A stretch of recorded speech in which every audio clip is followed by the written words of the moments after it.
All right, so I'm going to get started.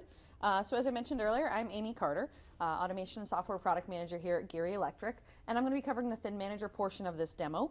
Has anyone seen ThinManager before? I know you said you had your certification. Anyone else done the certification courses or done any hands-on or seen it in operation? Once, twice, or? Couple times. So it's good that most of you haven't had exposure to this. It is my favorite software package because it's so versatile, it's user-friendly, and it is just really cool. Okay, so to go over ThinManager, I'm going to start with saying exactly what it is. Okay, so ThinManager is exactly that. It's a manager. It's a content delivery and device management system. So what that means is ThinManager controls delivering the content, whatever content you choose, out to the devices on your plant floor. So in this example, we've got an operator with a tablet that's being used as a Thin client. We've got Thin clients throughout the plant floor at different areas. They're probably using an HMI application. So for example, if you're using something like FactoryTalk View SE server, you've got SE clients throughout the facility and everyone's operating the distributed HMI. It doesn't have to be FactoryTalk View SE. It can be any Windows-based application. It doesn't have to be a Windows-based application. It can be something like a camera. So I'm going to go through the different options that you can have. And the key thing to remember is it's content delivery, right? And it's remote management of these terminals. I'm assuming everyone in this room set up a computer before, whether it be personal or for work. You know, you've bought a computer from, say, an electronics store and you turn it on. All right, you're going to click next through a bunch of menus on Windows. You're going to let it go to the server. You're going to let it activate. You're going to do a couple hundred updates. You're going to install all of your applications. Then you have to get your program files onto that machine. Then maybe you've got to set up users, permissions, everything else, right? If you're part of a network, you've got to put it on that network. And then when that computer goes down, you do the same thing all over again, right? Maybe you'll do it twice and have a spare one, but you can't have a spare computer for every part of this facility. Right? Where ThinManager really shines is, I'm going to do this at the end of the demo because it's really wow. I'm going to replace one of these terminals and you're going to see how fast and easy it is. Right? When I replace this terminal, I'm not installing an operating system. I'm not updating hard drives. Maybe I'm not switching things, right? Because everything is located on a server. All of this content is centralized and it's just being sent to these terminals themselves. There's no setup. It's going to take, I did this a couple times yesterday. I think my record was around 20 seconds or so. ThinManager's claim to fame is replace a down terminal in about 2 minutes, right? If you're doing it longer, maybe you're taking more time to mount it to the wall, or maybe you're rewiring a power supply, okay? So we're going to talk about what kind of content ThinManager delivers. Right, so there's 3 big facets of ThinManager as a software package. They like to talk about delivering content by user, by device, and location. Okay, so the different types of content are these red items here. So HMI, right? I'm going to mention a lot about FactoryTalk View, SE server, and SE clients. ThinManager is agnostic. It can be any HMI software. You're not limited to Rockwell. It is a Rockwell product, so it works really well with Rockwell stuff. It has some extra features and Premier integration, like authentication pass-through, but it does not have to be limited to one manufacturer. Okay, you can have different MES, ERP systems, or web content. If you have, for example, FactoryTalk Viewpoint or web-based pages that you're using to view different content within the facility, you can distribute that to the terminals as well. IP or USB cameras. Let's talk about my demo setup here for 1 second. This is a travel size demo, so if you ever want more information, I can always come out and show you this one. So I've got content running on this. You can see there's a camera here. I've made it nice and fuzzy, so you're not going to see your faces on this screen here. But you can see this is completely unique from the one I've got over there.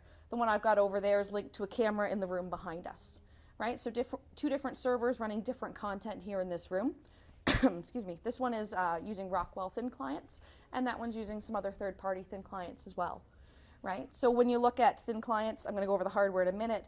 We've got a little ThinManager logo on them. There's a little blue, they call them a juggling monkey, their little logo on there, and it lets you know terminals are ThinManager ready, and they're pretty much plug and play.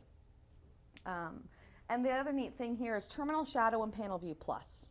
So if you're in a facility that has a lot of panel views, any of the integrators here, if you're retrofitting an existing facility that has panel views, this can be done as a phased migration, right? You can integrate the ThinManager server to begin with, and then you could look at phasing in the panel views as SE clients, for example. In the meantime, you can set up VNC servers, VNC connections to each of these panel views, and remotely monitor them. So for example, control rooms, you can set up to monitor every panel view within the facility from one location, right? Assuming everything's, of course, on the same network and it's not a standalone system by itself, you can access all those panel views from one location. You can have your control room, your operator station, and you can monitor this without having to go to the line. So for example, something's down and someone's calling you because there's a weird message on their screen, you no longer have to walk, you know, a couple hundred feet across the facility. You can view it from where you are, right? So device, we're going to talk about devices here, thin and zero clients. I've got some thin clients over there in our stationary demo, and with this demo here, we've got zero clients. The difference is the Rockwell thin clients are really zero clients. There's no hard drive, okay? In this terminal, there's no operating system. There's nothing to fail. There's no Windows. There's no hard drive. So for example, if you take this unit and you walk off property, you're not getting any information whatsoever. It's a dumb terminal. When this thing boots up, it looks for a ThinManager server on the network, either through DHCP, or you can set up a static IP address if you'd like, but it looks for a ThinManager terminal to get its content. So unless someone's walking into your server room and stealing your server rack, that's a different story, but you're not going to lose any proprietary information on these terminals.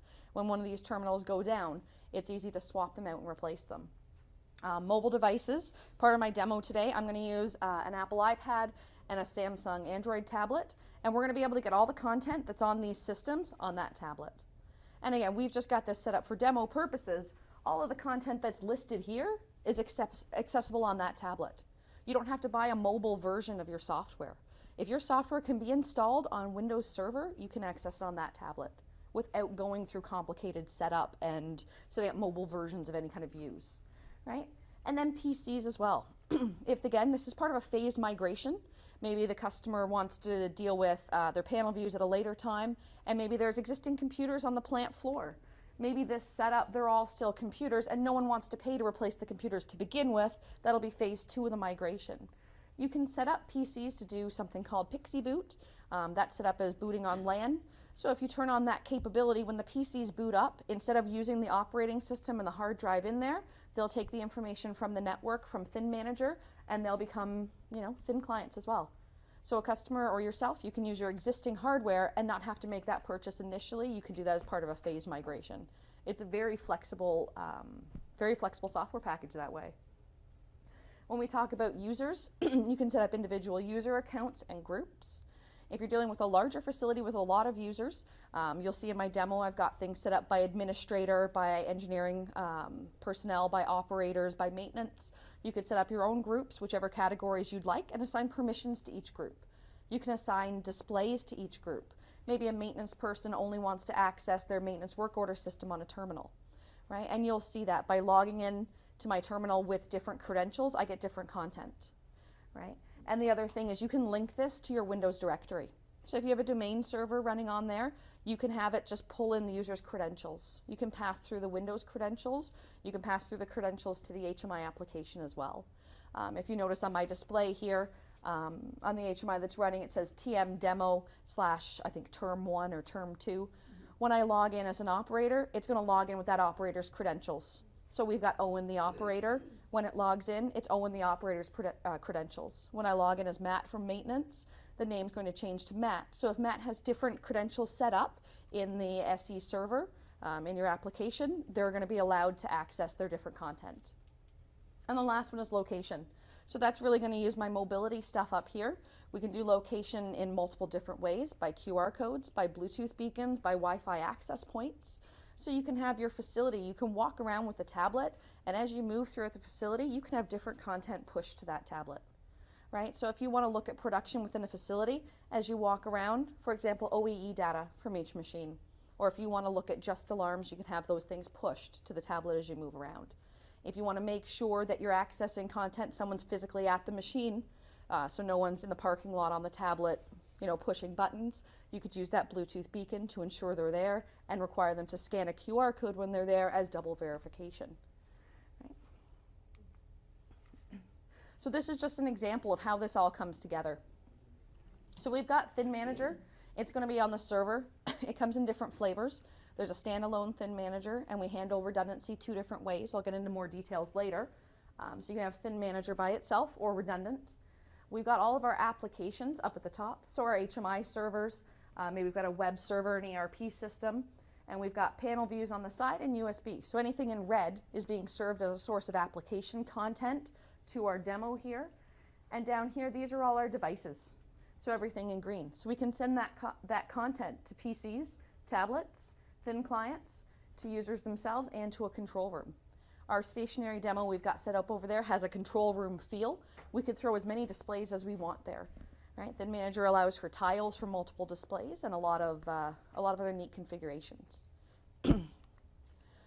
So to really hammer home what you're getting when you're putting in this type of system, when you're dealing with ThinManager and a distributed architecture, this is what we typically see, right? We've got PCs on the plant floor. We've got PCs maybe in the maintenance offices or plant floor offices. Maybe we have a control room where everybody's overlooking everything, right? Each PC itself has an operating system. Everyone has to deal with Windows updates, software updates, anything else that you have to deal with, maybe user accounts on there. Everyone has applications, right? So whether you're running an HMI application locally, maybe solitaire, whatever applications you might have on that PC itself. Antivirus, you have to keep your antivirus up to date. You don't want to deal with any kind of threats that anyone might have. You know, someone's bringing in a USB key and they're watching a movie, for example, on that computer as opposed to looking at other content. We've got moving parts, right? You've got fans in a traditional computer. You've got a hard drive that's got moving parts in it as well. You've got lots of components that could fail at that level, right? And as well, that's why I said USB access, right? You could have someone watching a movie, or they find a USB key in the parking lot and bring it in and plug it into the computer, and you've now given someone access to your network, right? And you multiply that by every PC within the facility, right? When you implement this kind of ThinManager system, you have your server room, whether you're using a traditional server room or something like the new ZTC where they've got this cluster where you can have the server at the machine and another one somewhere else. And you're installing one set of operating systems, right? Your server, you're going to have a bunch of virtualized images. So maybe you have 3 images. You're managing those 3 OSs from one centralized location. Your applications are going to be on those servers. They're not at the 10 computers on the plant floor.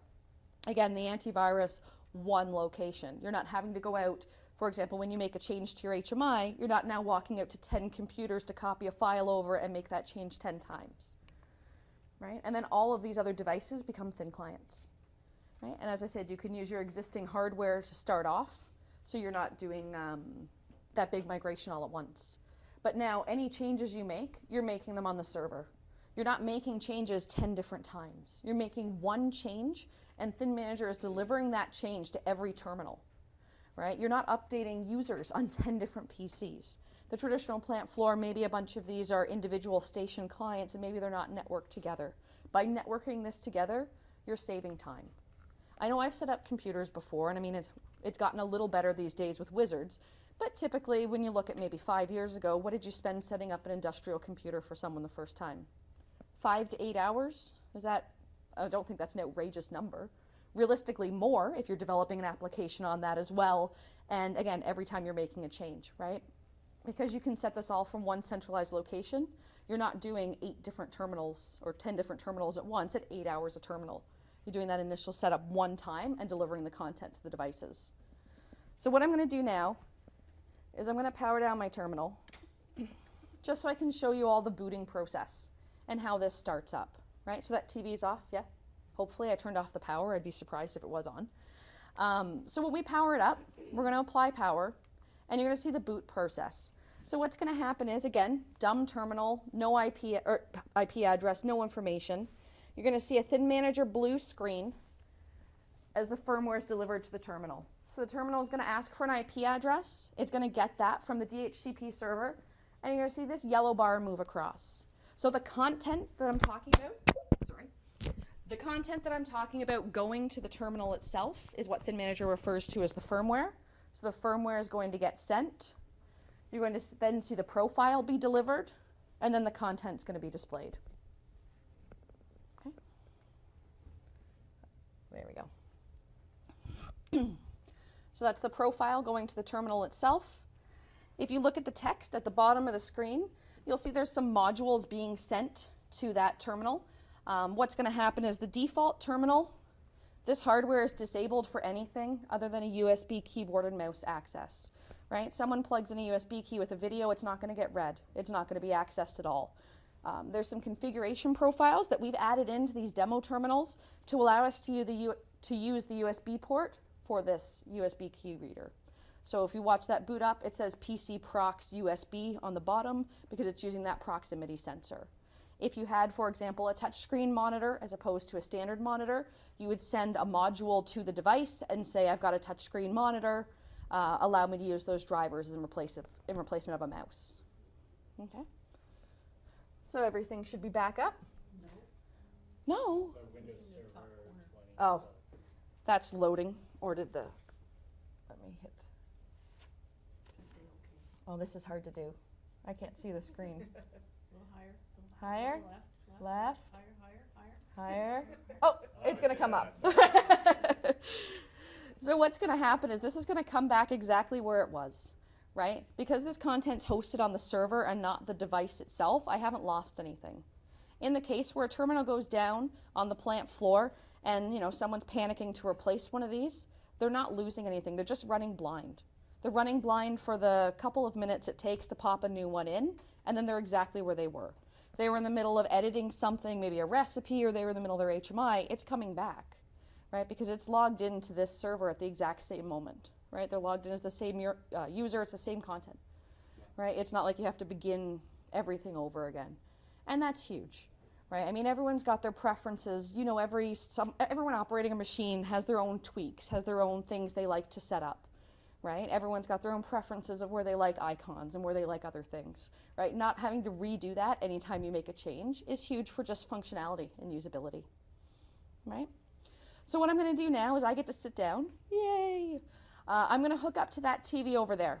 And what I'm going to do is I'm going to show you the front end on this screen. This front end is going to show you anyone operating the machine, anyone connected to the Thin terminal itself. On that screen, I'm going to show you ThinManager as a software package, and I'm going to make changes, and you're going to see them reflected over there. I'm going to show you how I can shadow terminals so I can see exactly what someone is seeing on that machine. And I'm going to show you how to set up content and how to be able to change screens for them in a couple mouse clicks as opposed to redoing an entire system. So just bear with me one moment while I swap the cables over.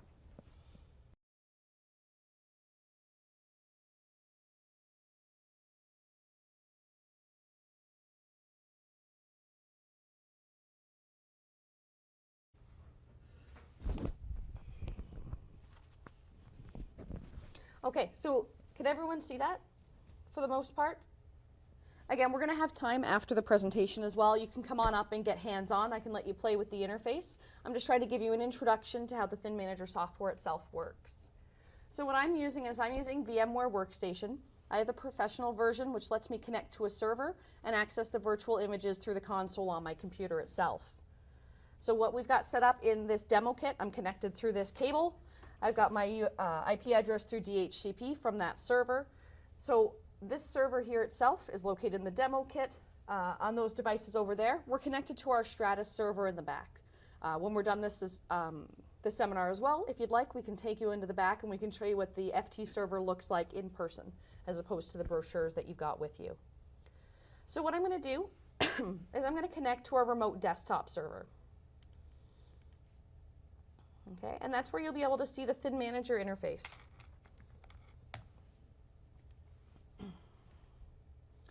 Okay, so this is what ThinManager looks like. It's a very straightforward user interface. It's a very easy to use GUI. Everything is wizard based, right? You're not having to use a command line to set up these screens. You don't have to be an IT person. You don't have to have a huge computing background. As long as you can right click and follow prompts and enter the information, you're good to go. Right? So this image is set up, as I said, as a remote desktop server, so that's something you have to set up in the roles for the server itself. You set it up to allow the terminal connections. So each remote desktop server can handle 10 clients itself. That's a feature of Microsoft of the remote desktop services role. So 10 clients for each server image. And so let's go through the terminology a little bit. So this is display servers. So a display server in ThinManager is any source of content. So any place content is located that you want to display on the system itself. So in this case, we have two servers set up. HMI is a different image, and RDS is this image that I have here. So what you're doing is locating any Windows image that you have on your server or on another server that you want to send to your terminals, right? So your ERP system, you'd want to link to the server that that's on. Your HMI server, you would link to that server, and so on and so forth. If you have multiple applications on one server, you only link one, okay? In the case of cameras, you would just link any cameras that you want to have available through ThinManager. So in that case, we've got one right there, and in that one, we've set it up for the room behind us. So setting up a camera and a server, they're set up pretty much the same way. If we look at the server itself, I'm going to show you the wizards and I'm going to go through. If at any point you want me to stop, slow down, go back, please feel free to let me know. Okay. So when we look at this wizard, it's asking me, give the server a name, give me an IP address.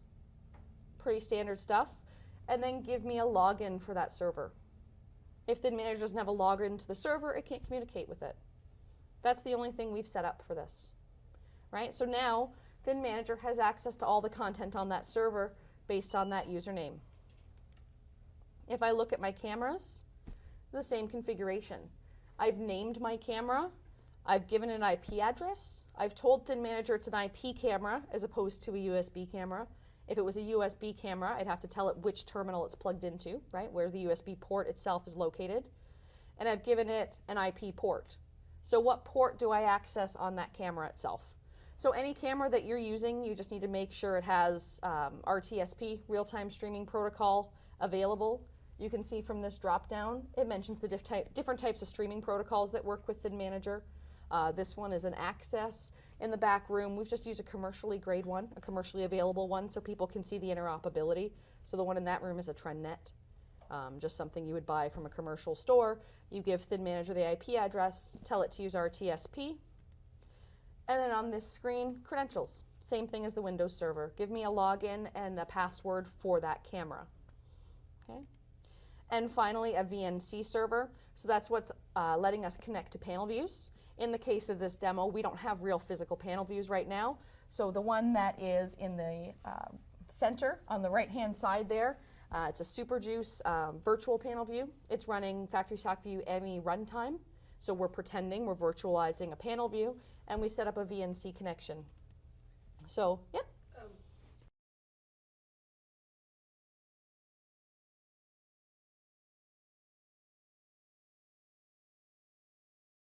Just to access the camera itself. The camera won't allow unverified connections. So it's a web, it's an RTSP, real-time streaming protocol, so it's an IP connection.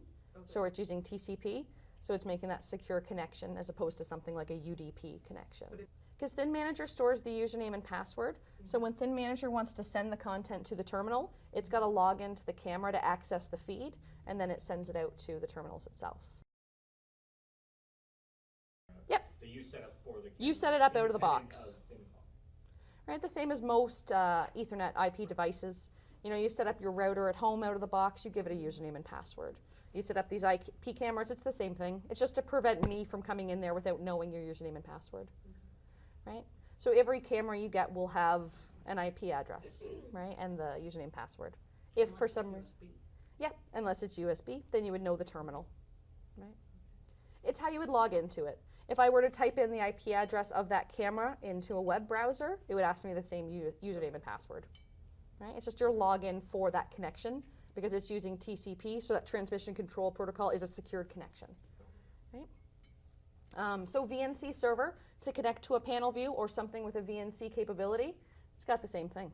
IP address, what port am I using, and what password am I using for that connection. You don't need a password for VNC connections if you haven't enabled that. If you have enabled it, then you would put it in here. And that's it. There's no extra tabs to this setup box. It's just one screen. Give me a name, give me my IP address and port and password, right?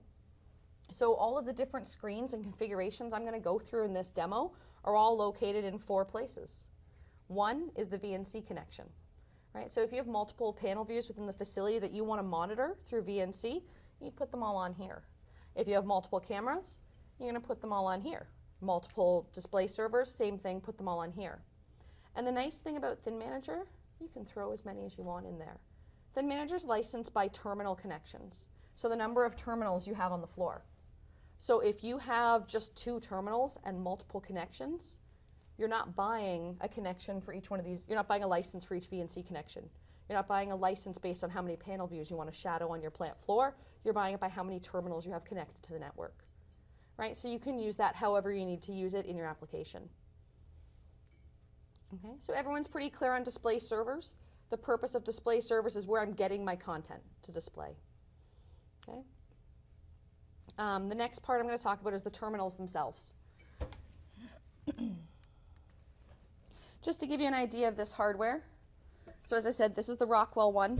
Any hardware, thin client or zero client that has this ThinManager logo on the back, we know will work out of the box. It says it's ThinManager ready. A ThinManager ready terminal means it's ready to plug into the network, get its IP address, get its configuration, it's good to go. If you have third-party terminals that aren't ThinManager ready, if they're not on the list of supported hardware, they can be set up to Pixie boot, right? So to boot on LAN. So in our demo over there were third-party servers, one of them's ThinManager ready, one of them is not. So I can discuss the differences with you later if you want to take a look at them. But all that means is a thin client that's not ThinManager ready has an operating system. So you just have to go into the operating system and change that setting to Pixie boot. It's just an extra step, right? ThinManager on the website has a list of supported hardware. All of their supported hardware just means that it was in their facility and they did testing on it. If it's not on the list of supporting hardware, it doesn't mean it won't work. It just means they haven't had one on their desk and they haven't tried it with their software, right? But again, anything that can be Pixie booted can probably be connected to ThinManager, right? When we look at this zero client hardware, we've got a 24 volt DC connector. So you could put this in any panel that's got a 24 volt DC power supply. We've got 2 gigabit Ethernet ports, right? They're both set up out of the box DHCP. For example, if you have a redundant ThinManager connection and you want to connect one ThinManager server to each port. We've got 3 USB ports on board and then a VGA and a display port. If you're wondering why they chose those connections, it's because they're both lockable connections. The display port locks in when you connect it and the VGA can be screwed in as well. Right? They didn't want to choose HDMI or something that could fall out or possibly be flimsy in an application. Right? So it's got an industrial heat sink as well, no moving parts, there's no hard drive, so there's nothing that can really fail in the unit itself. So if we look at setting up a terminal, this is our terminal screen. And the model number is the VersaView 5200, so we've just called it VersaView 5200. And you'll see it's a wizard screen. So my first screen asked me to give it a name. So we've named it VersaView 5200. And the next option is to choose a group. So you can have groups depending on where you are in your facility. So line 1 could have a group. Line 2 could have a group. You can group it by types of terminals. You can group it however you'd like, right?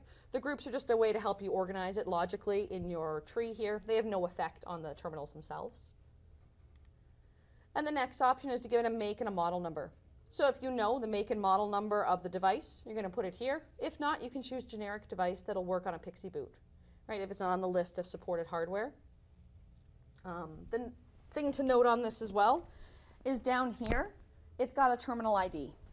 All that is a MAC address. So that way the next time the terminal boots up, it's going to look for that MAC address in the DHCP reservation and make the connection for you. The first time it comes out of the box, if you're replacing a terminal, there's an extra step, which I'll show you, which requires clicking a button and telling it I'm replacing a terminal, as opposed to starting a new one out of the box.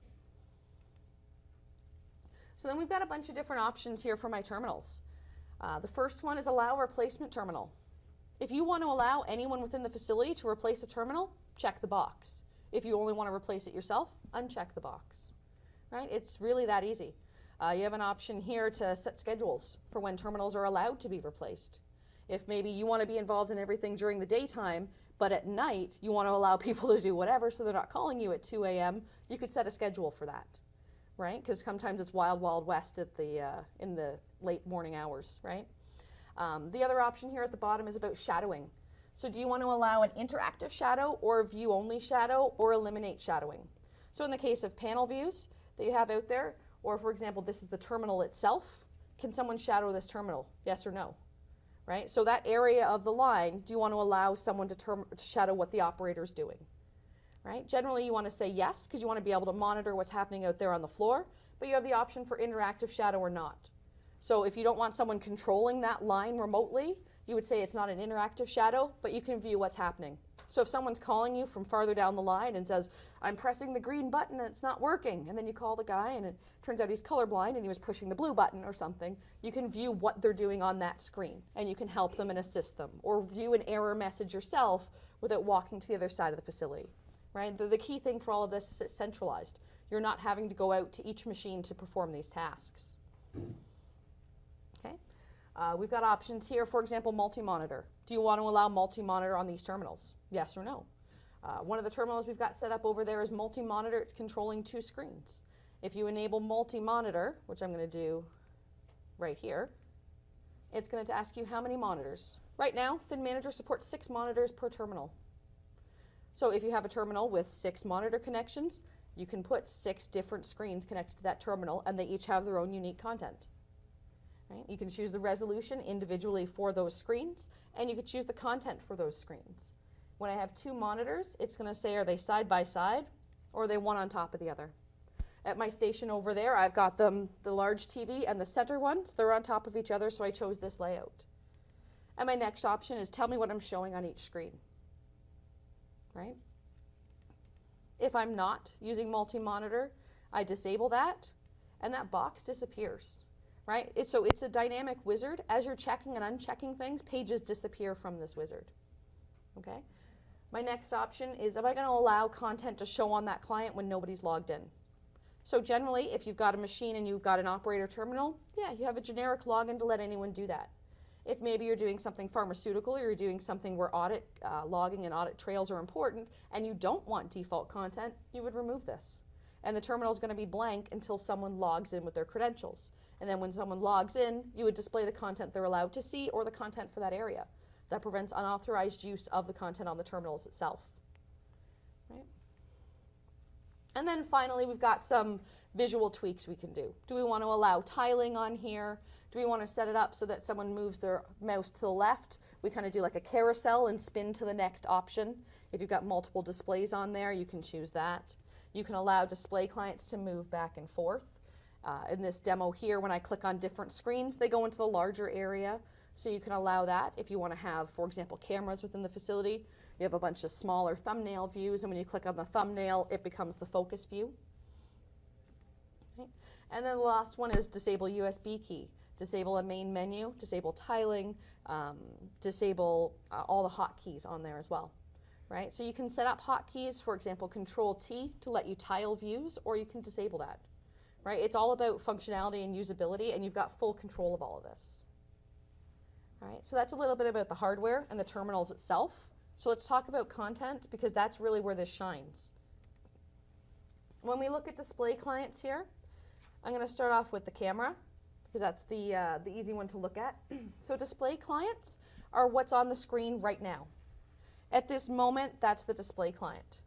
If I'd like to change this, I can click on my terminal, and I'm going to give us a fresh, clean start.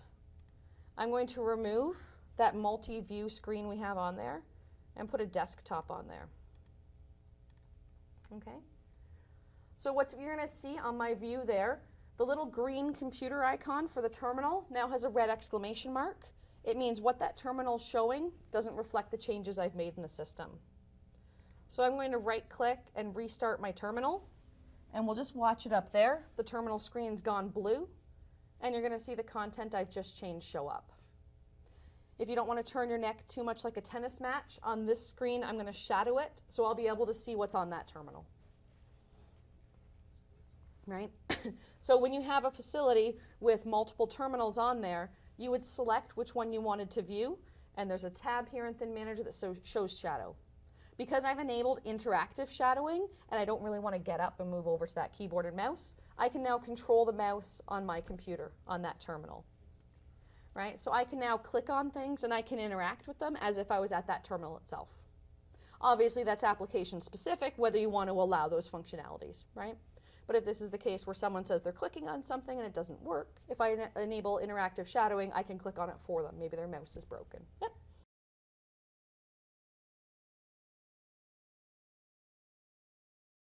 As far as my computer and ThinManager knows, I'm using that mouse.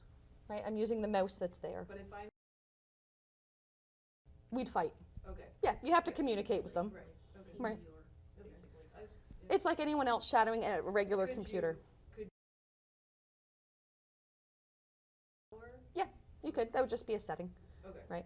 Generally, you don't want to, again, you would application specific, but generally you just want to hop into the shadow, make whatever changes you need to make, and then you'd hop out, right? Yep.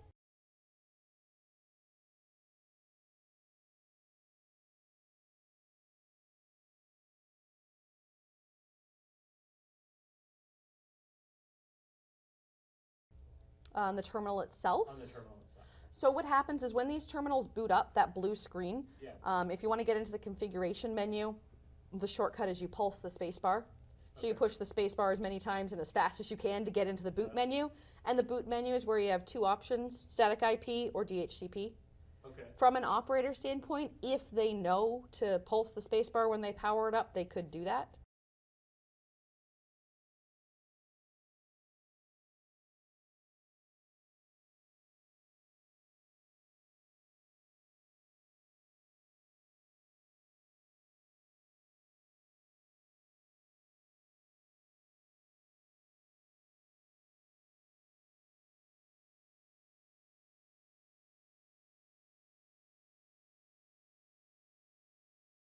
Because the Thin client itself is not a computer terminal, it's on the server. Yeah. As long as the server can communicate with the PLC, you can access all the content on the PLC, Interesting. Okay. right? Because the server, think of it as just a monitor, really. A monitor with a USB port and some other stuff that you can connect to it. But Yeah, yeah, it communicates to the ThinManager server over Ethernet, Over Ethernet. right? So what I did here is I changed this display so there's a desktop. So someone, if you enabled the desktop, they can click on the start button, they can make changes based on their administrative login. Obviously that's not preferable. So what ThinManager has is something called application link, which I think is the coolest thing ever. It displays just that application to the terminal. So I'm going to show you how to set that up, and then I'm going to launch it on here and close the application, and you're going to see there's no desktop there. There's no way for the operator to get into the server OS whatsoever. So when we look at our display clients, again, display clients are what you're going to display on that screen, right? We're going to look at our remote desktop services display clients that we have set up. You can see I've got varied ones here. There's so many because I've set up different resolutions depending on the monitor that's connected to that one, right? So for example, one of our Instant Fizz, I have like three different display clients with different resolutions. Typically you'd have one for each application, right? So if I want to connect, for example, I'm going to use my HMI. We've labeled it Cookie Demo 1920. It's Rockwell's default cookie demo factory. So I'm going to label this when I add the display client. And then I'm going to give it some options here. Allow display client to be tiled. Do I want someone to be able to tile this, or is it full screen all the time, no other options? Allow it to be moved. For example, in my one that had 4 screens, I allowed the displays to be moved around. You can limit that. Include camera overlays. You can overlay a camera on top of the running HMI. What does that benefit you? A large manufacturing line, if you're doing a large plant and you've got product that may fall off at the back end, or you want to monitor a different part of the line while someone's operating. For example, they're putting in a recipe and they want to verify something moved in addition to the proxies. You could have a camera remotely and display that in the corner over top of your HMI, right? So if someone needs to hit an e-stop, if they see something moving wonky or something falling off the line, you can have that camera feed over top of your HMI. And that can be enabled or disabled while it's running, right? The other 2 options are always maintain a connection and connect at boot up, right? If you don't want someone to have to click and open the application, which generally you want to do for your HMI, you're going to check those. And now this screen is the really important screen. This is the remote desktop services and workstation options. So there's 2 things at the top that really need to be clicked. Allow auto login, so that's logging in with the terminal's login, and application link. An application link is what sends just that application to the terminal, no desktop itself, right? So as long as that's clicked, the next options we have here is program path and file name. You're choosing the program that's being sent to that terminal. So in this case, a display client for my FactoryTalk View SE client, and the file, so the .cli, the client file that's being displayed. Over on my other demo, I have an internet browser, Internet Explorer, and it's showing our FactoryTalk Analytics for Devices, our Shelby unit, and instead of a file path for a file name, I put in the IP address of that device. And now that's being shown there and only that, right? So if you had a viewpoint client or some kind of web client that you wanted to put, you would put a browser and then the IP address in the path. Okay? So as long as I've done that, I'm going to now put my cookie demo on there. So when I go back into this terminal setup, I'm going to go to where my content is. I'm going to remove the desktop that's there and put the cookie demo on there. Click Finish. I'm going to get my red exclamation point to say I've made a change, and I'm going to restart the terminal. So again, you can see on either monitor if you want, one shadowing the other one. And we're going to see now my HMI comes up on the screen. Right? So my cookie demo is logged in, and it's logged in full screen. Right? And this is one thing a lot of people have trouble with. Because these terminals have no operating system, when we've eliminated the desktop, I'm going to close this HMI. When I close it, there's nothing behind it. There's no Windows Start button on that screen. There's nothing for the operator to do. So you've got this on a line and they close the HMI, that's what they get a black screen. But because in those display client wizards, we set up auto login and auto reconnect, give it a moment, it's shutting down that SE client and it's going to relaunch it. So someone closes that program, it's going to take a minute or so and it's going to relaunch that program again. Right, kind of like in an infinite loop. They can keep making the same change and they're going to end up back where they were. Right, and people will learn very quickly, okay, this is not a terminal I can really mess around with. Right, I'm not going to be watching my videos on my USB key or on YouTube on this terminal itself. Right, I kind of have to do what I'm supposed to do. Right, so right now it's launching the SE client and we're going to see the cookie factory come up on both of my screens again. Right, so that's the application link. Yep.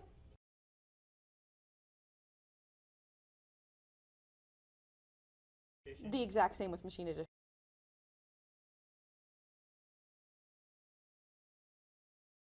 So I can show you this after, Sure. but the Super Juice one that was on that, actually it's on that one too. Yeah.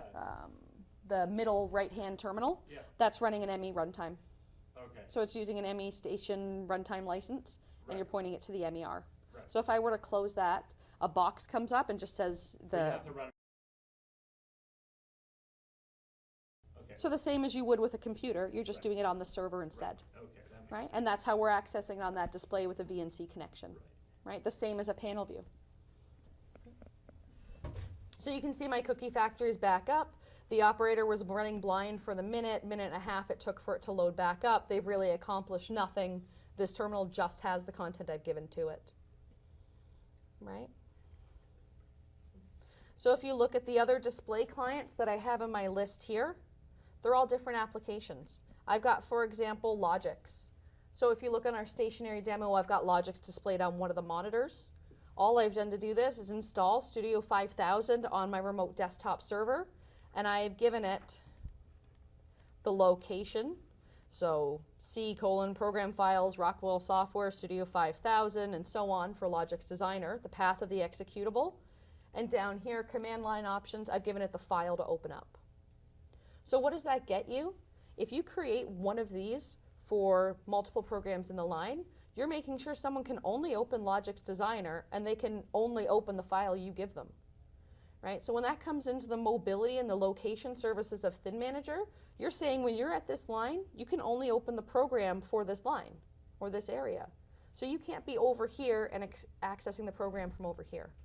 Right? You're controlling exactly what they get where they are. Right? One of the things you're going to see with the mobility is scanning a QR code. You can put a QR code on the side of the machine. An operator doesn't have to carry around a laptop anymore. They can have a tablet, scan the QR code on the side of the machine, get all the content from their laptop and the program and all the manuals and everything for that machine itself. No more looking for binders this thick in the bottom of a panel covered in grease and dirt and dust and whatever else. If it's there and it's missing half the pages and most of it's covered in red pen and questionable stains and whatever else might be there. Right? And exactly what you just said, and it's not updated. Right? This is the manual from when the machine first was built. It's not an as-built. Because if you're controlling everything from one central location, if you make your change, you can update those as-built documents. Right? You're not relying on someone to find a binder that maybe they've propped a table up with, as opposed to keeping it in the machine to use it and access it. right? And you know, you're laughing because we've all seen this. We've all seen this, as opposed to having the current content. We're digging around in a drawer or a desk or somewhere trying to find whatever we need, right? And so display clients for my camera. Under display servers, I put in the IP address of the camera itself. Display client, I'm setting up how I want to show the camera. Do I want to just show the camera full screen, or do I maybe want to display a client that shows multiple cameras? I can set that all up in here. Again, it's based on wizard views. Do I want to show one camera? Do I maybe want to show 4x4 cameras? I want to have 16 cameras on this one display. Sure, it's all set up here, customizable, right? So what I'm going to show you on this terminal, instead of having one item, I'm going to put in multiple displays and show you the built-in tiling capabilities. So I'm going to keep my cookie demo. I'm going to put in our instant fizz here, and maybe I'm going to put in my camera. I'm going to put in 3 things, okay? And then I'm going to restart this guy here. What's really neat is seeing how fast you can change that content and click restart. I'm going to start to move a little faster now because you guys have seen the background and how you create those clients. So all I'm going to do now is switch them around and show you how ThinManager works on the terminal itself. So this terminal is set up to automatically allow tiling. So I've created my sources of content, and it's going to automatically fit them on the screen. I picked 3 things, so it's going to do a 2x2 grid. If I picked 4 things, it would be the same 2x2. If I picked, 5 things, it would choose a 3x2 grid. So that one's just loading. I haven't turned it on this morning. But when I click on my tile view, if I click into one of those areas, it becomes full screen. Right? There's a little menu up at the top. It's called a screen selector. You can enable or disable that from the screen if you'd like, based on your preferences for that area. But I can choose each individual screen from there and make my connection and show the content. Don't worry, you're good and blurry. That was my priority. I look much better blurry than I do in focus. So the main menu, I'll get to that when I do users, but main menu allows you to log in from this terminal. Right? You can also click on shut down, which in the case if you've got these to set to auto power up, then it'll just shut down and power back up. Or you might have to click the power button depending on your settings. But main menu just allows you to log in and out. That's pretty much it. If you've set up, for example, we have our RFID reader there so that we can have USB access. That's the authentication pass-through. You don't even need to use that. Right? So I can just click from here. Try again. There we go. It's a little delayed because I'm doing the shadow. This shadow is actually making that connection to the terminal itself, so there's a slight lag. But now in my default tile view, I haven't had to set anything up to get this view and to get them to expand when I click on them. Right? That's all done just because I added multiple displays. Okay? The other one that we had running on here when we first got here is something called a virtual screen. And virtual screens are really neat because you can customize those. So the tile view is automatic based on the number of screens you have set up for that terminal. A custom view allows you to manipulate things as you see fit. So in this case with our custom view, we've got a ThinManager banner at the top of the screen and we've got some other content on there.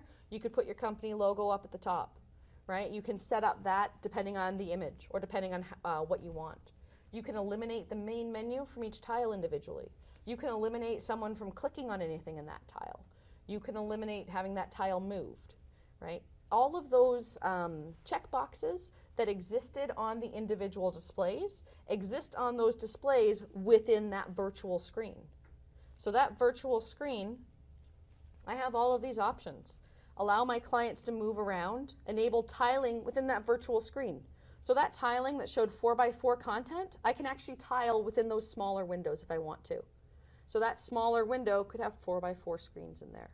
I mean, at some point it gets a little silly. You might want to add multiple monitors, but you could throw in multiple content. In those 4x4 tiles, you can have a 4x4 tile in each one of those tiles. If someone wants to do the math, you can figure out how many that is, but at some point you're not seeing anything in those little pixels, right? You have the option to allow it to go full screen. You have the option to put borders on. You can move this around however you'd like. Right? So I'm going to put that one back on the screen just because I like it the best, but because it shows all of the content on here. So again, to change what's on there, to change this area of the line, what the operator's seeing, that's all I've done. Right? It takes a couple seconds. Once you get familiar with the menus, it's just going to that screen and moving content into the terminal itself. Right? So I've restarted it, and we'll see it come up with that overview screen. Okay? So that was a lot on terminals, display servers, and display clients itself. What I want to show you now is the other part. Remember ThinManager's device, user, location. I'm going to show you users. So if you look at the cookie demo that's in the large box here, it says TM demo/term1.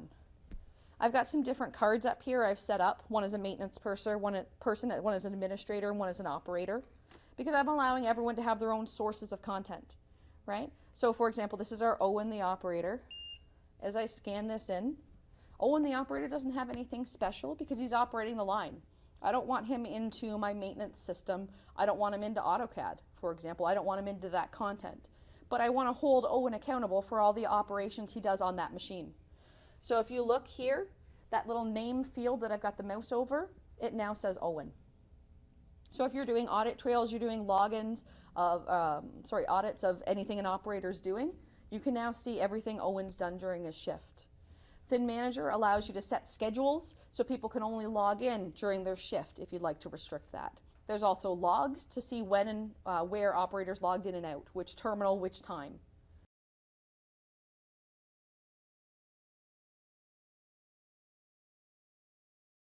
So for example, this audit I've only got set up. If I click on users and I look at Owen, you can actually see there's brackets there. It tells me which terminal he's logged in at. So right now it says he's logged in at VersaView 5200. And I can have an event viewer here. This shows me right now the user configuration when I've changed it, and it shows me when they've logged in and out, right? The audit logging I'm talking about is in Factory Talk View SE. You can log anything an operator's doing. That's also in ME as well. That wouldn't be through ThinManager, that would be through the HMI software itself. But if you want to monitor, again, everything someone's doing, you've now required them to log in to your HMI package, and you're going to track everything through the audit logs in there. Right? So ThinManager knows when and where they logged in, and the software knows what they did at what time. Right? So I'm going to badge again, and you'll see it logs out of Owen. Right? So that's really neat. That really didn't do much though. Logging in as that guy, he had the same content. So I'm going to log in as my maintenance person. Okay?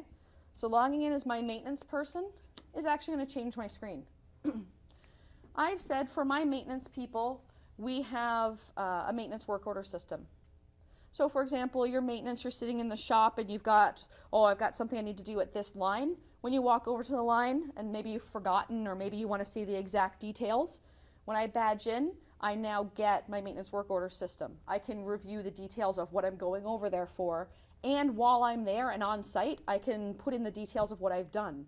I don't have to maybe forget as I'm walking back to the office on my laptop. Because all of this content's virtualized and on the server, you can access this anywhere, right? So we have 20 terminals within the facility. Whenever you log in, you can have it take the content from your computer where you're working in the office and bring all of that to you. You're not using the processing power of this terminal, you're using the processing power of the server itself, right? So gone are the days where you need maintenance to have a laptop or the computer on a cart and push it around in order to get the power you need to run your software. You can do all of this remotely. Right? So we can see the contents there that Matt has as the maintenance person, but from our drop-down menu at the top, we can see the content that was assigned to the terminal is still there as well. So what's happened is by logging in as someone that has their own personal content, I'm adding that in addition to this terminal. So now as long as, who am I logged in as? Mark. As long as Mark is here and logged in, he gets his content, and now the HMI package knows any changes that Mark makes on here. So if Mark decides to change a recipe while he's here, that's being tracked. Yep.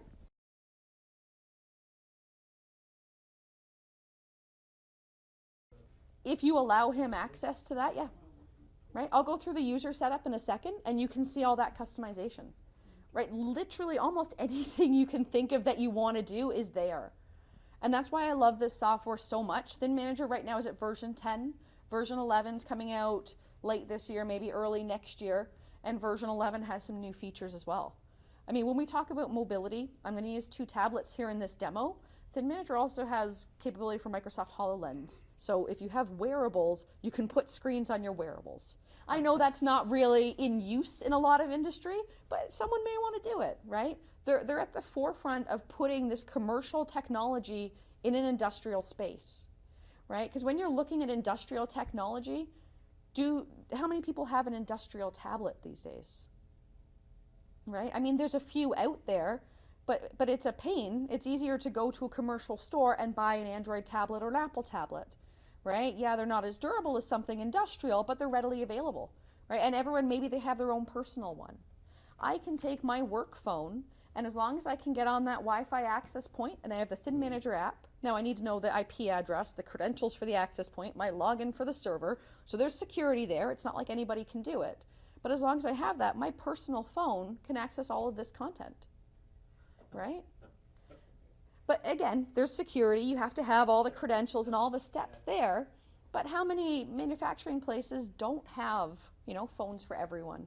We have Galaxy phones here, right? My S7, I can access all of this content on there. I don't need a separate device. I'm given one already from my place of employment, right? So it's actually going to log Mark out for inactivity. That's fine. I don't know if I clicked it in time. Yeah, it's logging him out. But that's fine. So Mark's content was on that terminal. I've set an inactivity timeout. I haven't done anything, so it's logging Mark out, so it can't access that content. So I can log in as someone else. So what I'm going to do is show you how those users are set up. So as I said, these users themselves, they can be either created uniquely to ThinManager, or they can link to your Windows domain. So if this is on the plant network and the company already has logins, so first name, last name at thecompany.com, you can have that linked in here. So when I create a user, for example, let's look at Mark, because we were just logged in as Mark from maintenance. There's a checkbox up the top that says Active Directory User. If you have that checked, it's using the Windows Active Directory. So I can search, the name Mark is there, I'm going to delete that, and click search, and it's going to search on my domain for all of the users in there. Right? So for example, you've set up a domain at the site, it's going to find anyone who has a registered user. You can select them. I'm not going to select Mark, he's already set up. And then you have some neat options. So the first option here is allow ThinManager to store a password. You can enable or disable, but you can have ThinManager store Mark's Windows password. So every time Mark wants to log in at the terminal, he doesn't have to type in his 57-digit secure Windows key. Right? You can store the Windows password in ThinManager. This is where you set up the card ID. So that badge that I'm scanning is set up here. There's also, you see the hands, biometric login. If you have a fingerprint reader, you can have this tied into the fingerprint reader. Right? In the next version of ThinManager, they're working on facial recognition. So on the tablets, you can use the camera on your phone or your tablet to recognize your face and log you in. Now I know sometimes this can be scary, because what happens if someone gets a hold of Mark's badge? There's another checkbox here to prompt for password. So you can make it so even though Mark's badged in, he still has to enter his password. Badging in just fills in the username for you, right? You can also prompt for a PIN. You can have 3-step authentication if you'd like. So now poor Mark has to badge in, type in his password, and type in a PIN, right? That's all on what you've got set up. There's also something where you can do password caching. So you can have it so Mark badges in at the start of his shift, he has to type in his password, but it's good for 8 hours. So now the rest of the day that Mark's there, you know he's got his badge on him, he hasn't lost it, he doesn't have to type in his password. Tomorrow when he comes in, we're making sure the badge didn't get lost in the parking lot and some person's picked it up. Now when he badges in the next day, he has to retype his password and it's saved for his 8-hour shift. Right? You can cache the password for an hour or 8 hours, and that's up to you. It's all set up in this wizard. Right? So you can see this customization. You can do it by user, and up here for maintenance, we've got it by groups. So there's an option here to allow the maintenance to have its own screen. So that scanning in and showing the maintenance work order system, that's not just Mark, that's Matt from maintenance. That's anyone else. By the way, the names Mark and Matt are because they start with M for maintenance. We could also have Mary from maintenance. Just easier to remember. But anyone from maintenance now has access to that content. It's done by the group. So any members of that group have that item. Right? So that's the user authentication. Any questions on the users? It's pretty straightforward. I mean, if you've set up your domain already, which most of these applications, there's already a network domain, you can just pull those users in, put them in the correct groups, and decide what those groups are allowed to do. Right? We've got no one logged in at this terminal. We can see if we look at the terminal, the name Mark is no longer next to the terminal itself. And we can badge in as someone else and get their content. So I've now logged in as an administrator, so I get the administrator's content. So the administrator has access to manipulate ThinManager. Let me bring that up. So now you can view ThinManager. Well, this is its own separate instance of ThinManager. Because Remote Desktop Services has a unique connection every time you log in. This is Anna, the operator. If you look on that screen, it shows Anna's logged in. Anna's making her own changes to ThinManager. It's not my changes. I can move my mouse and I can do whatever I want over here. It's not affecting that. It's the same as if Anna was on her computer logged into the server. Right? So for example, if you're an administrator on this system and you go there and you're like, oh, I really want to add a screen to this terminal, you can log in with your credentials, make a change on the ThinManager server, and it's reflected there. Yep. So ThinManager is only on whatever administrator, on their instance of... It's whatever permissions you set up. Okay. Everyone else. In my demo, you could open it up to everyone if you'd like. That could cause I- problems. obviously I don't have to. No, but Yeah.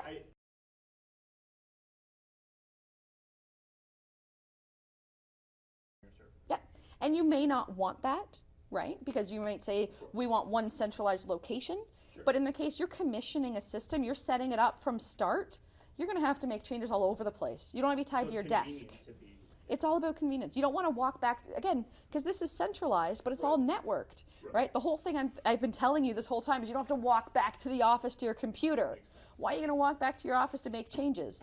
If you've given someone with the correct credentials the option of accessing this server, and you can see here in my display client list, ThinManager is set up as a display client that Anna, the administrator, has access to, right? So when I log out, I'm going to go back to shadow. I could put that on there. Seems a little conceited. So when Anna logs out, the ThinManager's gone, right? So all those credentials are gone, right? So you can make it exactly what you want to do. That's kind of what I'm getting at. All of this customization is innate in the software. It's unique to the software, and you can set up however you want. Right? I've played around with this so much, and I've been like, I wonder if I can do this, and usually I can. Yeah. So with licensing, we're talking Windows licensing, Rockwell licensing, or everything. So you do need user CALs, or you do need CALs for remote desktop server or services. You can choose the two different kinds. There's user CALs and there's device CALs. Generally, with ThinManager, people choose a device CAL because you're licensing the number of devices you have on your floor. Depending on how many users you have, it might make sense to just do user CALs. That's something you have to decide when you're doing your system. So you have to buy your... Yep. You have the choice of those two CALs, right? So if you have a small number of users but a load of terminals, you want to choose user CALs, right? If you have a small number of terminals but a huge facility of workers, you'd want to use devices, right? It's Microsoft licensing, so I can't really speak to which one is better. It depends entirely on the application.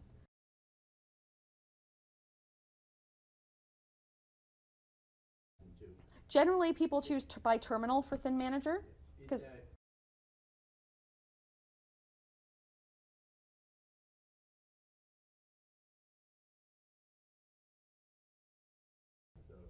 generally not. When ThinManager first starts up, when you see that loading screen, it's about a 13 megabyte payload, and that's about it.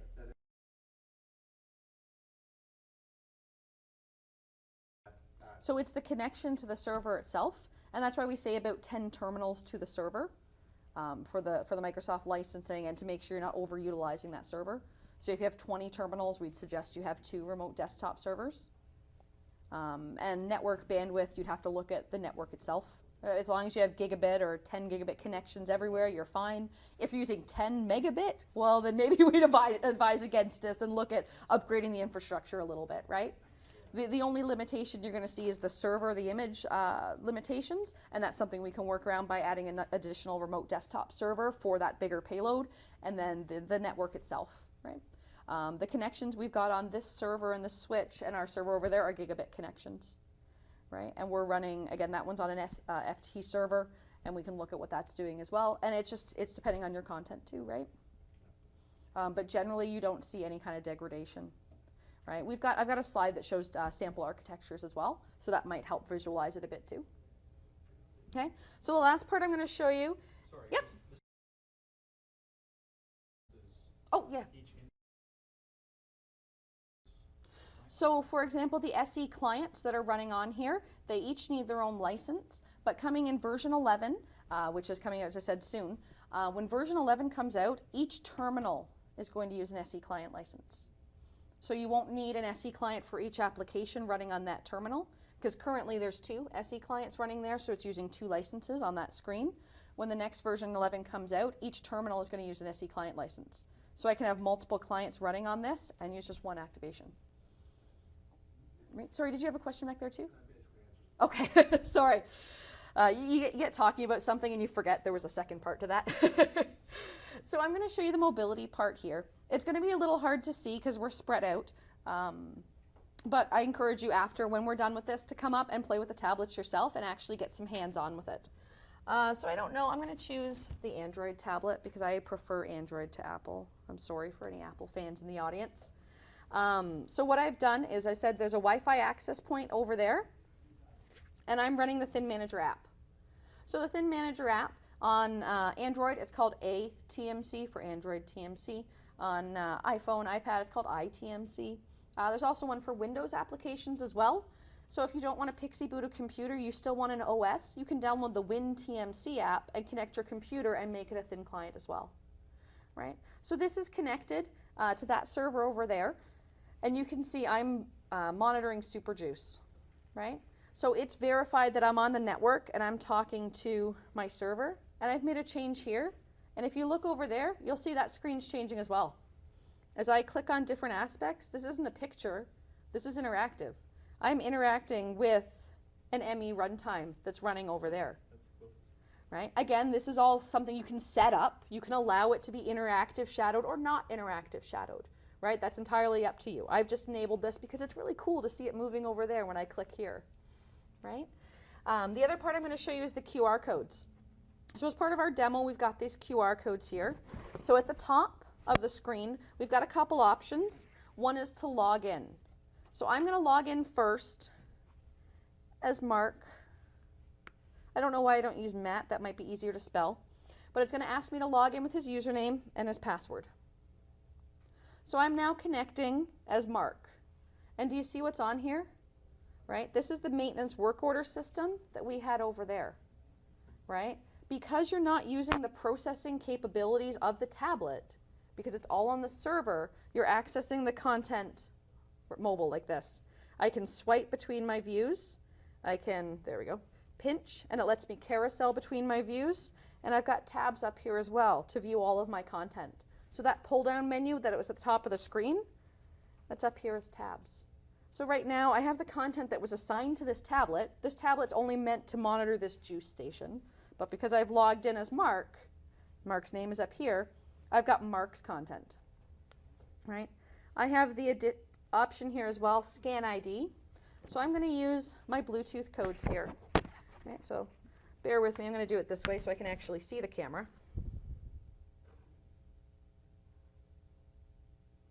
There we go. My lighting's a little off. I scanned a QR code next to my PLC. Now you're going to ask what this QR code says. This one says 1, 2, 3, 4, 5. This one says like X, Y, Z. The QR codes can say whatever you want them to say. You're designing them. These aren't pre-packaged QR codes. The one that's over on the wall there as part of this demo says, welcome to the Gerrie Electric St. Catherine's room, right? You create the QR codes to say whatever you want, and then you tell ThinManager, when someone scans this QR code, show them this content, right? Because it's entirely on what you've done. So I scanned a QR code here that lets me access Studio 5000. This isn't an image. This is full-blown Studio 5000. It's giving me some issue because I tried to do it upside down. But I can actually access all of my tags, my entire program, go online with the controller, right? I wouldn't recommend doing your programming from here because it's a little tedious trying to use the tablet. But you can access this. So if you are a maintenance person or you have staff go out to the line and you want to look at something, you can now look at all of your bits and your tags in Studio 5000, right? If you want to say, oh, what happened in this program, you can look at it here. And maybe you need to toggle something on and off. You can set up hotkeys. So for example, a 2-finger press is a right click, right? So you'll have to learn what those are, but you can right click on something and toggle a bit on and off, right? So I've got the options here. I can go online with the controller and have Studio 5000, right? Again, you guys can come and get hands-on with this when we're done and actually see how neat it is. Yep. It's running on the server. This is your own login to the server.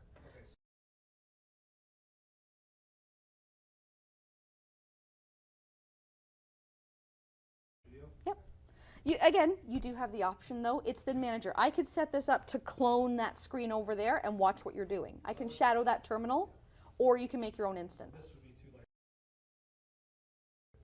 Yes, right? So right now, this is my own unique program. I can open up different routines, and I'm not affecting what's going on over there, right?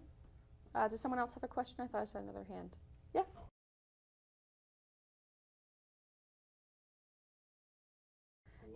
The audit logging capability that's located in the software itself, right? So if you've set up the controller to monitor those changes, then you'd see those changes, right?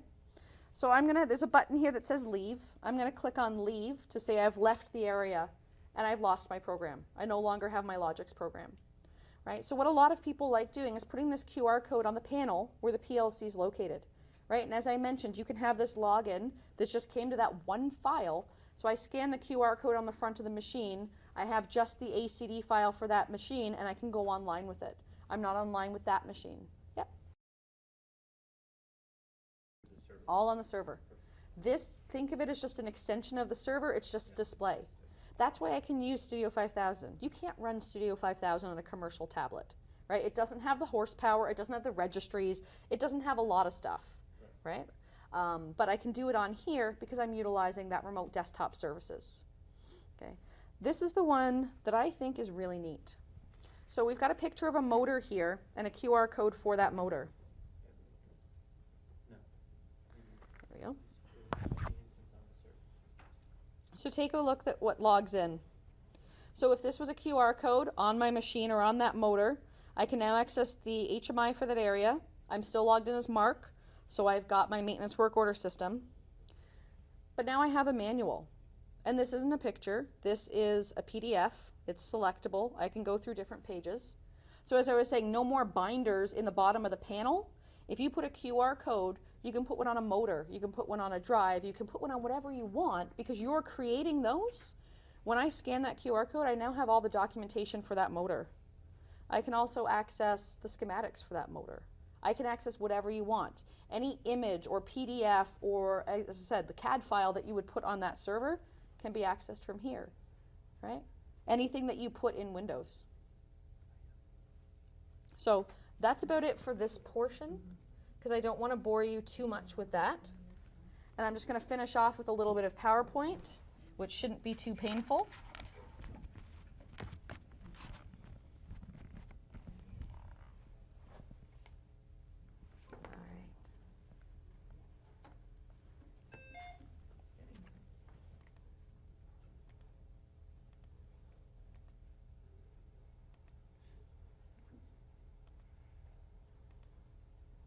So now that I've shown you a bunch of what ThinManager can do, I'm going to load this up and just go over some of the sample architectures. So how do you get there, right? And some of the licensing, because I know a lot of you are right now thinking of licensing concerns. What does it cost to get this? How do I do it, right? Just give me a second to get this loaded up.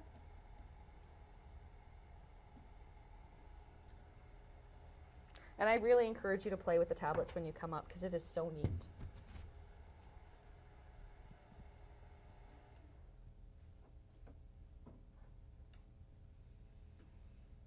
If this loads up. The lights are on, right? Yeah,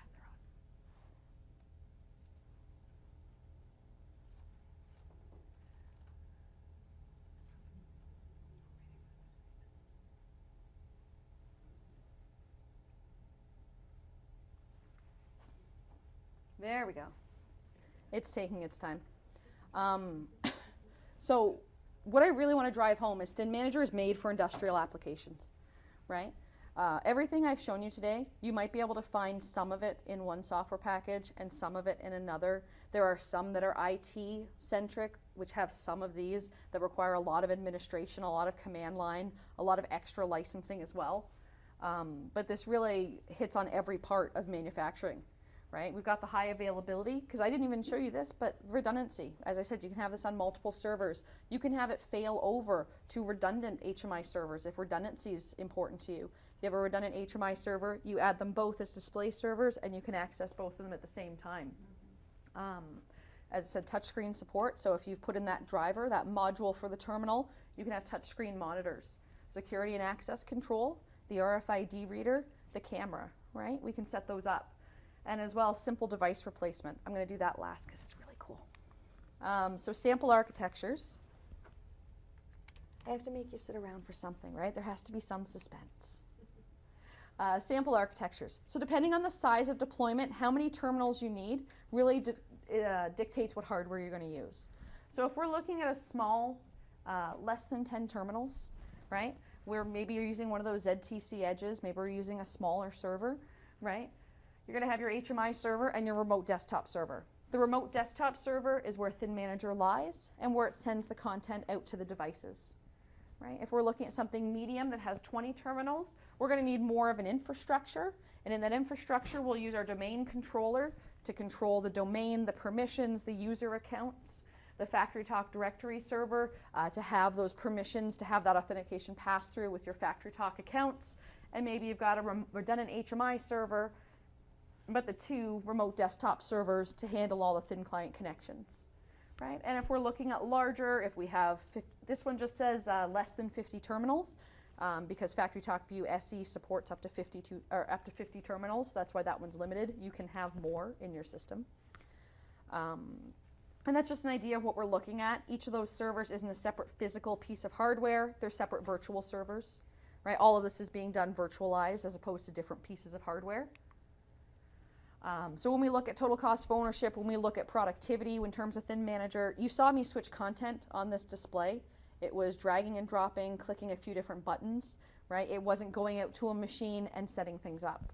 If you're using something like a distributed HMI, you would make changes on the server, and those changes are represented on the clients themselves, right? You don't have to go and upload a new file to each terminal itself like you would a typical computer, right? In terms of maintenance costs and downtime, you're going to see when I switch this one over.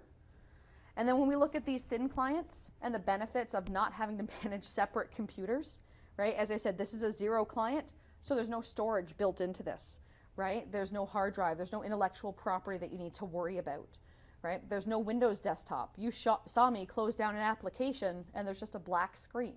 So now someone's inconvenienced themselves and they got to wait for it to start back up. The USB ports only work for a keyboard and mouse. You don't have to worry about those security risks, right? And then when we look at this, this is designed for the OT environment, right? This is designed, if you're working as an integrator or an OEM, you're setting this system up, and then anyone who's in operations or maintenance at the end customer can add new terminals, right? Because it's all wizard-based. Actually, I didn't show you this, but when you're doing the wizard and you want to add a new terminal, there's a checkbox that says copy settings from another terminal. So if you want to clone one and just have the same one somewhere else, it's a checkbox, right? It is set up so anyone can do this without an IT or a huge computer knowledge background, right? And it's the only software package that covers all of this, plus the mobility portion as well. Everything I did with those tablets, I didn't configure those tablets themselves. I used the same display client wizard there for the terminals and copied the screens over.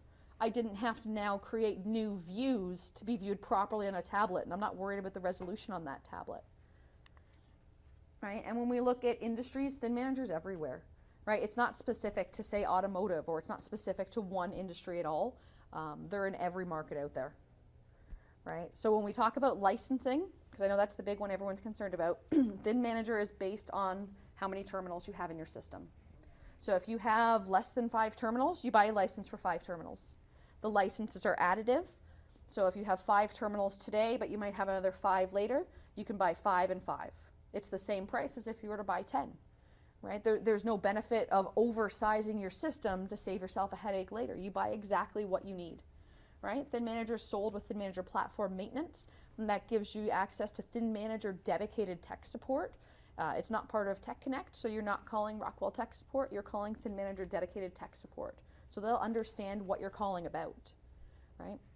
There is an option as well for an enterprise server.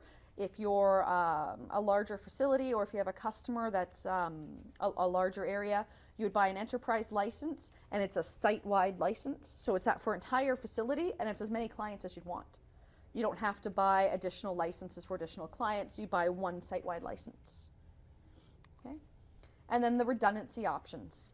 So there's 2 flavors of redundancy for ThinManager. I think I mentioned this earlier, mirrored and redundancy. Mirrored is usually, most people go for mirrored if they're looking for a redundant option. The only limitation with it is ThinManager resides on 2 separate servers, but only one server has the GUI. So you can only make changes on the primary server, and the secondary server, if the primary server goes down, the secondary server still operates. You don't lose anything that's running in ThinManager, but you can't add new users or add new displays. And generally, if the primary server's down, you're not worried about adding new displays. You're trying to get the primary server back up. The other option is fully redundant. Fully redundant gives you ThinManager on 2 separate servers with 2 GUIs as well. When one goes down, no, you have to dedicate one IP address as the primary server. And then when the primary is down, you can't log in to change that IP address. So there's the 2 options, right? And of course, there's a cost difference between mirrored and fully redundant. So you'd have to look at what your application needs and what level of redundancy it needs. Right? It's going to be different for everyone. Some people are okay with no redundancy in the system. Some people want to ensure it's fully redundant. Right? Any final questions on this? I want to show you this. Yeah? For this one? I don't know if I know offhand. It's CUL US listed. It's good to use in a panel. It's not like some other manufacturers where you really have to look. That's why I've never bothered to look. When Rockwell releases a product, it's good to use in Canada. Yeah, no, good question. I've never thought to look. Yeah. Yeah, so it runs on Windows Server. I've never tried. I could check that for you. I just don't know off the top of my head. Because it uses remote desktop services, though, you want to use Server. Because when you're looking at Windows 10, it only allows 1 remote desktop. So you could if it's a 1 system, but at that point it makes sense to just manage 2 computers. Right? So anything else? All right. So what I'm going to do now is we've got content on here, right? I've got my plant there. What I'm going to do is take note of what's on that screen. I'm going to shut down this terminal. So maybe someone got mad and decided to hit it with a hammer, or, I don't know, drove a fork truck into my panel, right? And the terminal's down for whatever reason. You shake your head, but it happens. You know what happens. So all I'm going to do to add a new terminal into this system is I'm moving over my display port with the HDMI. Okay. I'm going to move over this USB keyboard and mouse. I'm going to move it over to my new terminal. I'm not going to worry about the badge reader because the cable won't reach that far. Okay, and then I have power down here. Sorry, I'm just going to hide out of your view for a second because my power supply won't reach that far. So I have a separate power supply here. These Rockwell Thin clients. I'd have to look, but I think list price is around $1,500. Right? So I'm going to use a separate Ethernet cable as well because this Ethernet cable is really short. So there's no trickery here. I'm just taking the cable that runs down here through my demo case and putting a new one here. So into the switch, into the thin client, and my separate power supply, again, because this cable is really short, right? I'm not going to try to finagle that there because no one wants to see that, right? So we're going to plug it in, and we're going to watch this screen. Okay, I'm not going to do anything to it. That terminal is set up as factory defaults as if it's out of the box, right? So we're going to wait for that to come up, and you're going to see the similar loading process that happened with the other thin client, right? You're going to see that blue screen for ThinManager. There we go. And it's going to say it's trying to get an IP address. So right now it's contacting the DHCP server. It's asking for an IP address, and then we'll have a menu pop up because this terminal hasn't been connected before. It doesn't know who that terminal is, right? When I set up that terminal that's in this case, I clicked that box that said allow replacement if offline. So right now it's going to ask me, as soon as it loads up here, which terminal it is, and I'm going to choose the terminal, and it's going to come online. So right now it says, who am I? Right? I'm out of the box. I have an IP address. I'm connected to the ThinManager server, but I don't know who I am, right? So all I'm going to do is go down to my terminal that was called 5200, which is the one in this box.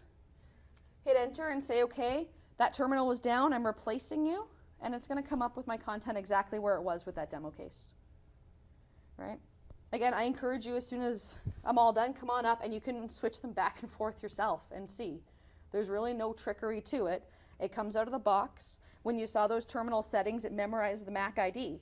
So when this connects to ThinManager, it's saying, I don't know who your MAC ID is. Are you a new terminal or are you replacing a terminal?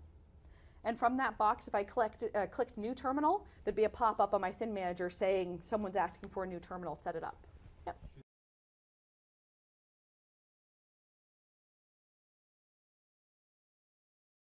Sure. Now there may be some issues because when you set up the terminal, you're setting up the resolution of the monitors. You're telling it it's a Rockwell Allen Bradley Thin client. If you have a third-party one here, you might see some resolution issues. But if that's what you need to get the machine up and running until you can get back to the ThinManager server and tweak it a bit, it's not going to cause you that much downtime, right? This is a like-for-like replacement, so I get your question. Of course, it's going to come back exactly where it was. But if I hooked another one up here with similar properties, you'd see the same thing. Again, resolution, right? If this one has a display port, but the new one only has VGA, you're going to see lower graphics qualities. And that's not something we can do anything about. If the graphics cards are slightly different, I don't know, you somehow got one with a black and white monitor, you're not going to see color, right? Okay. Any other questions? All right, well, I want to thank you guys all for coming in today. Special thank you to Walter and Bill back there from Stratus. And we'll finish this up and come play with everything, please.